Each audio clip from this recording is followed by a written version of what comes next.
ಕಂದಾಯ ಇಲಾಖೆ ಹಾಗೂ ಜಿಲ್ಲಾಡಳಿತ ಭಾರಿ ಭ್ರಷ್ಟಾಚಾರದಲ್ಲಿ ತೊಡಗಿದ್ದು ಸರ್ವೆ ಪೋಡಿ ಖಾತೆ ಹೆಸರಿನಲ್ಲಿ ರೈತರಿಂದ ಹಣ ವಸೂಲಿ ದಂಧೆ ನಡೆಯುತ್ತಿದೆ ಎಂದು ಬಿಜೆಪಿ ಮುಖಂಡ ಜಿ ದೇವರಾಜೇಗೌಡ ಆರೋಪಿಸಿದರು.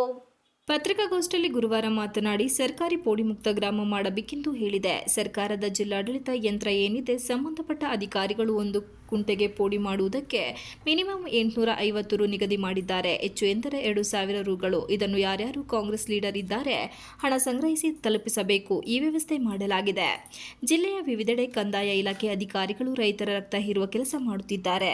ಕೆಳ ಹಂತದ ಅಧಿಕಾರಿಗಳನ್ನು ಮುಂದಿಟ್ಟುಕೊಂಡು ಜಮೀನು ಖಾತೆ ಮಾಡುವ ಎಲ್ಲ ಹಂತದಲ್ಲಿಯೂ ಇಂತಿಷ್ಟು ಹಣ ಪಡೆದು ಬಡವರ ಹೊಟ್ಟೆ ಮೇಲೆ ಹೊಡೆಯುವ ಕೆಲಸ ನಡೆಯುತ್ತಿದೆ ಎಂದರು. ಅಧಿಕಾರಿಗಳು ಪಡೆದ ಹಣವನ್ನು ಕಾಂಗ್ರೆಸ್ ಮುಖಂಡರು ಪಡೆದು ಅದನ್ನು ಜಿಲ್ಲಾಧಿಕಾರಿಗಳ ಮೂಲಕ ಸರ್ಕಾರಕ್ಕೆ ತಲುಪಿಸುವ ಸುವ್ಯವಸ್ಥೆ ಸಂಚು ನಡೆಯುತ್ತಿದೆ ಎಂದು ದೂರಿದರು. ಹಾಸನ ಜಿಲ್ಲೆಯ ಜಿಲ್ಲಾಧಿಕಾರಿಗಳು ಇದರಲ್ಲಿ ಪ್ರಮುಖ ರೂವಾರಿಯಾಗಿದ್ದು ಅವರ ಲಂಚಗುಳಿತನದ ಬಗ್ಗೆ ದಾಖಲೆಗಳು ಲಭ್ಯವಿದೆ ಎಂದು ಎಚ್ಚರಿಸಿದ್ದರು. ಇದಕ್ಕೆ ನೇರವಾಗಿ ಜಿಲ್ಲಾಧಿಕಾರಿಗಳು ಹಾಗೂ ರಾಜ್ಯದ ಕಂದಾಯ ಸಚಿವರು ಉತ್ತರ ಕೊಡಬೇಕು ಎಂದು ಒತ್ತಾಯಿಸಿದರು. ರೈತರ ಹೊಟ್ಟೆ ಹೊಡೆಯುವ ಕೆಲಸ ಮಾಡಲಾಗಿದೆ ಎಂದರು. ನೋಟಿಸ್ ಕೊಡಿ, ಅದಕ್ಕೆ ನನ್ನ ಉತ್ತರವನ್ನ ಸಮಗ್ರ ತನಿಖಾಧಿಕಾರಿಗಳ ಮುಂದೆ ನಾನು ಕೊಡ್ತೀನಿ. ನಾನಲ್ಲಿ ನೀವು ಎಷ್ಟು ಭ್ರಷ್ಟಾಚಾರ ಮಾಡ್ತಾ ಇದ್ದೀರಾ, ನಿಮ್ ಇಲಾಖೆ ಮುಖಾಂತರ ಎಷ್ಟೇ ದುಡ್ಡು ತಗೋತಾ ಇದ್ದೀರಾ ಅಂತ. ತನ್ನ ಅಧಿಕಾರ ಇಲ್ಲದಂತ ಜಾಗದಲ್ಲಿ ಕೂಡ 94C ಅಪ್ಲಿಕೇಶನ್ ನಮಗೆ 1 ಲಕ್ಷ ರೂಪಾಯಿ ಫಿಕ್ಸ್.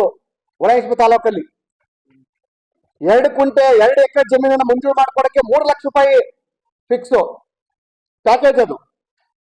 ಸೊ ಈ ರೀತಿ ಕಲೆಕ್ಟ್ ಮಾಡ್ಕೊಂಡಂತ ದುಡ್ಡನ್ನ ಸುಮಾರು 1 ತಿಂಗಳಿಗೆ 2 ಕೋಟಿ ರೂಪಾಯಿ ರೀತಿ ಇಡೀ ತಾಲೂಕಿನಾದ್ಯಂತ ಕೊಡಬೇಕು ಅಂತ ಹೇಳಿ ಸಂಪೂರ್ಣ 8 ತಾಲೂಕು ಕೂಡ ಒಂದು ಗಂಭೀರವಾದಂತ ಆರೋಪ ಎಲ್ಲ ಕಡೆ ಕೇಳಿ ಬರ್ತಾ ಇತ್ತು. ನಾನು ಇದು ಏನು ಇಷ್ಟು ಈ ಮಟ್ಟಕ್ಕೆ ಹೋಗ್ತಾ ಇದೆ ಜಿಲ್ಲಾಡಳಿತ ಅಂತ ಹೇಳಿ ನಾನು ಡೆಪ್ತ್ ಒಳಗಡೆ ಹೋದಾಗ ಎಲ್ಲ ರಹಸ್ಯ ಹೊರಗೆ ಬಂದಿದೆ. ಅಲ್ಲಿ ನಿಮ್ಗೆ ಆಫ್ತಿ ರೆಕಾರ್ಡ್ ನಿಮ್ಗೆ ಕೊಡ್ತೀನಿ, ನಿಮ್ಗೆ ತನಿಖೆಗೆ ಕೊಡ್ಬೇಕಾಗಿರೋದ್ರಿಂದ ಅದು ನಿಮ್ಗೆ ಕ್ಯಾಮ್ರಾ ಆಫ್ ಆದ ನಂತರ ಆಡಿಯೋ ಕೇಳಿಸ್ಕೊತೀನಿ, ಕೇಳ್ಕಾಗ್ತದೆ. ನನ್ನ ಹತ್ರ ಇದೇನಂತ ಸಾಕ್ಷಿಗೆ ನಿಮ್ಗೀಗ. ಪತ್ರಿಕಾಗೋಷ್ಠಿಯಲ್ಲಿ ದಾಂಡಿಗನಹಳ್ಳಿ ಹೋಬಳಿ ಅಣ್ಣೇಗೌಡ, ನಂದೀಶ್, ವೆಂಕಟೇಶ್, ನಂಜೇಗೌಡ, ಚಂದ್ರೇಗೌಡ ಇತರರು ಉಪಸ್ಥಿತರಿದ್ದರು. Srinivas, TV 46 Malenadu news, Hassan.